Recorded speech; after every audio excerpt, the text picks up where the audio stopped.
আমার দেশে যদি আবার দখলদারি হয় তাহলে এটি কি অন্যায় না? অন্যায় না? সেই 21-এর চেতনাকে ধারণ করে আমরা ওই দখলদারের বিরুদ্ধে আবার মাথা উঁচু করে অন্যায়ের কাছে মাথা না করার সিদ্ধান্ত আজকে আমরা এখানে গ্রহণ করব।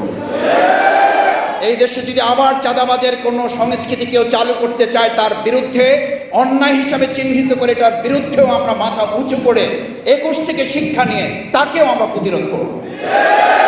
আমরা খুব দুর্ভাগ্যজনকভাবে লক্ষ্য করছি শিক্ষা প্রতিষ্ঠানগুলোকে পরিকল্পিতভাবে অস্থিতিশীল করে কোনো কোনো ক্ষেত্রে এই সরকারকে দ্রুত সময়ে ব্যর্থ করে সংস্কারকে ব্যাহত করে তথাকথিত যে কোনো উপায়ে একটা নির্বাচন আদায় করার লক্ষ্যে জনগণ এখন বলছে। আমি গতকালকে রিকশায় উঠে একজনের সাথে কথা বলতে গিয়ে একজন রিকশাওয়ালা ভাই তিনি আমাকে বলছেন যে স্যার আপনার কাছে কি মনে হয় যেগুলো শুধুই একটা দুর্ঘটনা? আপনার কাছে মনে হয় যে শুধু এটা একটা মারামারি? আমি বললাম কেন, কি মনে হয় আপনার কাছে?